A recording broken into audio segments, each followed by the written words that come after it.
सभी का स्वागत है। आज हम देख रहे हैं अध्याय 9वां का तीसरा भाग बाजार में कमीज। इस अध्याय को हम आज पढ़ने वाले हैं और इस अध्याय में हम पढ़ेंगे दिल्ली के निकट वस्त्र निर्यात करने का कारखाना, इम्पेक्स गारमेंट फैक्ट्री, संयुक्त राज्य अमेरिका में वह कमीज, बाजार में लाभ कमाने वाले कौन हैं, बाजार और समानता और अध्याय का समापन, इन मुद्दों पर चर्चा करेंगे। तो चलिए देखते हैं कि दिल्ली के निकट वस्त्र एक निर्यात करने का कारखाना है, वस्त्र निर्यात करने का कारखाना है। और इस वस्त्र निर्यात कारखाने में जो कपड़ा आता है वह ईरोड का कपड़ा है। जैसे कि इसके पहले हमने देख चुके हैं, ईरोड का कपड़ा बाजार दुनिया में सबसे प्रसिद्ध बाजार है जो सप्ताह में 2 बार लगता है। तो इस मार्केट से, इस बाजार से यहाँ कपड़ा आता है और कपड़े का जो इस्तेमाल होता है कमीजें बनाने के लिए यहाँ किया जाता है। और ये बनाए हुए जो कमीजें विदेशी खरीदारों को निर्यात की जाती है। मतलब दिल्ली में बनता है कपड़ा और वह कपड़ा दुनिया के अलग अलग हिस्सों में भेजा जाता है। अभी यहाँ देखिए कुछ जो शर्तें होती है कि माल देने वालों से, जो ये खरीदी करने वाले जो लोग होते हैं, माल देने वालों से न्यूनतम मूल्य पर माल खरीदी करने की मांग करते हैं कि कम से कम दाम पर उनको माल मिलना चाहिए, ऐसी उम्मीद की जाती है। और ऊपर से वह उच्चतम स्तर की गुणवत्ता चाहते हैं, समय पर उनको सामान मिलना चाहिए, ये भी शर्त वो रखते हैं। अगर सामान जरा सा भी अगर दोषयुक्त हुआ या डिफॉल्ट हुआ है या डिलीवरी करने में अगर कुछ विलंब हुआ है तो बड़ी सख्ती से निपटा जाता है कि मतलब वो कुछ ना कुछ एक्शन ले लेते हैं, या उनसे ऑर्डर कैंसिल करवा लेंगे या उनका उनको एडवांस नहीं देंगे। ठीक है, इस तरह से वो सख्ती से निपट लेते हैं। और इसीलिए यह निर्यातक, जो वस्त्र निर्यातक जो लोग होते हैं, यह निर्यातक इन शक्तिशाली ग्राहकों द्वारा जो निश्चित की गई कुछ शर्तें होती है उसको पूरा करने के लिए भरसक कोशिश करते हैं। तो ये हो गई है वस्त्र निर्यातक लोग बड़े बड़े ग्राहकों के ऑर्डर को अच्छी तरीके से हैंडल करने के लिए पूरी कोशिश करते हैं। तो वो कोशिश किस तरह से करते हैं देखिए।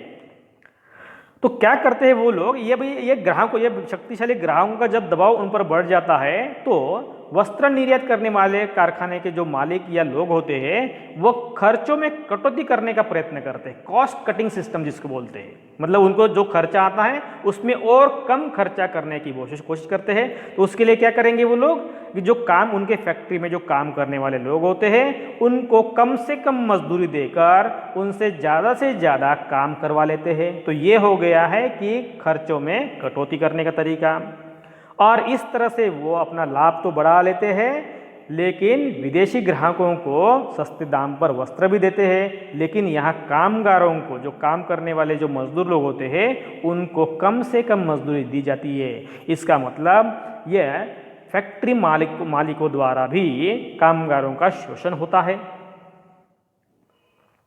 तो ये रही है इम्पेक्स गारमेंट फैक्ट्री। उदाहरण के लिए हम समझने की कोशिश करते हैं कि यहाँ 70 कामगार काम करते हैं और यहाँ ज़्यादातर जो काम करने वाले जो कामगार हैं वो महिलाएं हैं। और यहाँ जो काम करने वाले लोग हैं वो अस्थायी रूप से काम करते हैं, मतलब परमानेंट रूप से काम नहीं करते हैं। और जब सीजन होता है, मतलब कपड़े बनाने का जो सीजन होता है उसके अनुसार, मतलब आवश्यकता के अनुसार काम पर कामगारों को बुलाया जाता है। लेकिन जब उनको काम की आवश्यकता या काम नहीं होता है तो उनको काम से दूर किया जाता है।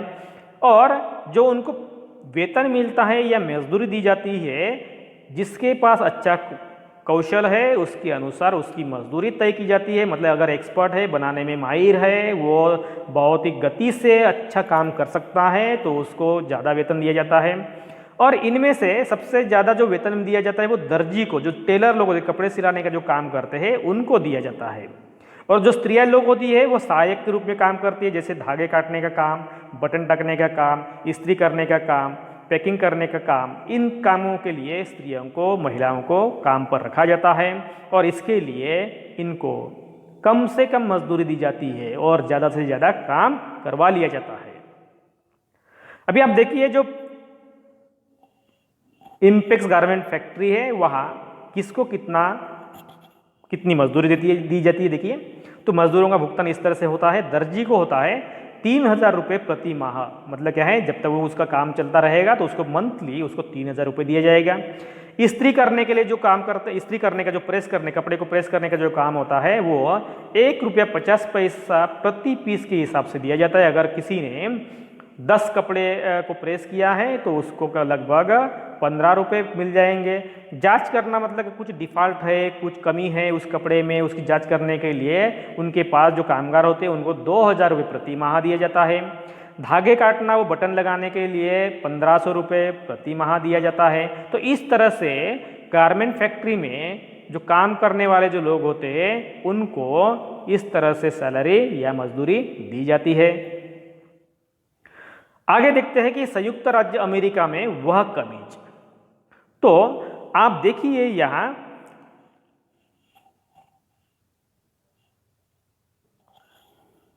दोस्तों, यह जो मुद्दा दिया गया है संयुक्त राज्य अमेरिका में वह कमीज, यह जो चित्र दिखाया गया है, यह चित्र में जो प्राइस बताई गई है और उदाहरण बताए गए आपकी किताब में वो डिफरेंट हो सकता है, क्योंकि पुराने किताब में उसका जो लाभ बताया गया है वो 600 बताया गया है, लेकिन यहाँ 900 बताया गया है। तो हम उदाहरण के तौर पर हम देखते हैं कि संयुक्त राज्य अमेरिका के कपड़े की एक बड़ी दुकान पर बहुत सी कमीजें प्रदर्शित की गई है और इनकी कीमत रखी गई है $26 रखी गई है। और इसका मतलब है कि वह अगर हम 600 रुपये से भी हम यहाँ का अगर काउंट करते हैं तो वह कमीज $26 यानी 1,200 रुपये में बेची गई है, 1,200 रुपये में। और किसी किताब में आपको 1,800 या 1,900 प्राइस भी दिखाई देती है। इसका मतलब क्या हो गया है, $26 यानी 1,200 रुपये में बेची जाएगी। अगर आज की हम बात करेंगे वह $74 है और $74 की बात करेंगे तो ये $26 के हिसाब से लगभग 1,900 रुपये उसकी प्राइस बन जाती है।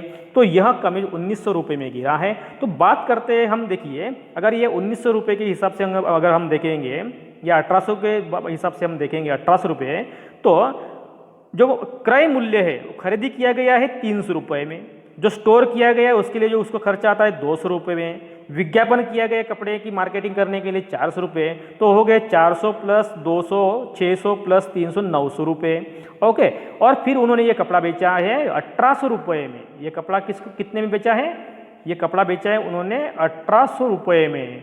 तो उसको फायदा कितना हुआ है, 900 रुपये का फायदा हो गया है। तो इस तरह से क्या होता है कि व्यापारियों को या कपड़े बेचने वाले जो वस्त्र निर्यातक होते हैं उनको इस तरह से डबल दुगना फायदा हो जाता है। तो आप एक गारमेंट फैक्ट्री का एक नज़ारा दिया गया है जहाँ महिला मजदूर बटन से टाक रही है। देखिए आप, ये देखिए कपड़े देख रही है, तो कपड़े आप देख रहे हैं कि यहाँ विभिन्न प्रकार के वो काम कर रहे हैं, वो महिलाएं सिला रहे बटन लगा रहे हैं। तो इस तरह से ये महिलाएं काम करती है फैक्ट्रियों में। अगला मुद्दा है कि बाजार में लाभ कमाने वाले कौन कौन होते हैं। तो बाजार में लाभ कमाने वाले तो मतलब किसान, जो इन्वॉल्व होने वाले जो लोग होते हैं, जैसे किसान होते हैं, व्यापारी होते हैं, बुनकर होते हैं, कामगार होते हैं, फिर वस्त्र निर्यातक फैक्ट्री होती है, फिर विदेशी व्यवसायी होते हैं, ये सभी लोग इसमें आ गए हैं। तो इनमें सभी लोगों ने कुछ कमाया और कुछ लोगों ने नहीं कमाया। तो कुछ लोगों ने बाजार में अच्छा लाभ कमाया, तो कुछ का खरीदी बेचने से कुछ खास लाभ नहीं हुआ है। तो इसमें हम देख रहे हैं कुछ लोगों ने बाजार में लाभ कमाया, जबकि कुछ को खरीदी बेचने से कुछ लाभ नहीं हुआ है। बहुत परिश्रम करने के बाद भी उन्होंने बहुत कम कमाया है। तो अभी हम देखते हैं कि बाजार और समानता का मुद्दा। बाजार और समानता, इसमें देखिए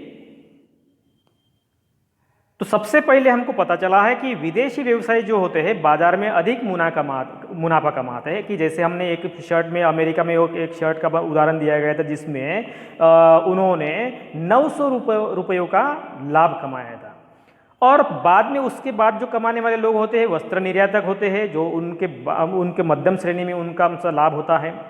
निर्यातक फैक्ट्री के जो कामगार होते हैं वो केवल ज़रूरत के हिसाब से उनकी ज़रूरत की पूर्ति हो सके इतना ही वो कमा पाते हैं, क्योंकि उनको डेली मजदूरी या मंथली मजदूरी मिलती है। ठीक है, और किसानों को कड़ी मेहनत करने के बावजूद भी उचित मूल्य नहीं मिलता है। जैसे हमने स्वप्ना का उदाहरण देखे थे कि किस तरह से व्यापारी उनका शोषण कर लेते हैं। और इसमें अगर हम देखेंगे जो व्यवसायी होते हैं, ये कपड़ा या कपास खरीदी करने वाले जो लोग होते हैं, इनकी स्थिति बीच की है, ना इनको ज़्यादा बहुत कुछ विदेशी व्यापारियों का नहीं मिला है, लेकिन किसानों से तो बेहतर परिस्थिति है, बुनकरों से तो बेहतर परिस्थिति है इनकी। ठीक है, तो बुनकरों की तुलना में व्यापारियों को अच्छी कमाई होती है। इस तरह बाजार में सब बराबर नहीं कमा पाते हैं।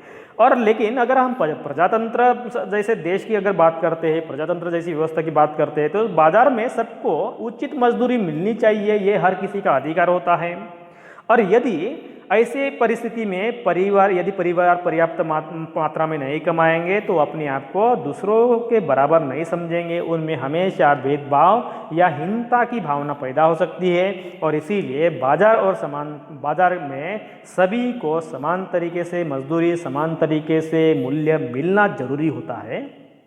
जैसे कि इस चित्र से हम समझने की कोशिश करते हैं कि बाजार में लाभ कमाने वाले कौन कौन होते हैं। तो सबसे पहले बात करते हैं कि बाजार में कौन कौन सहभागी होते हैं।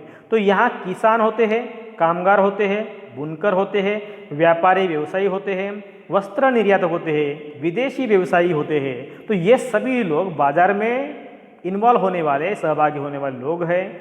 तो आप ये चिन्ह से या प्रतीकों से समझ सकते हैं कि जो ऊपर का हिस्सा है अधिक लाभ कमाने वाले हैं, जो इक्वल हिस्सा है ये मध्यम लाभ है, जो डाउन दिखा रहे हैं आपको वो उनका अत्यल्प लाभ होता है।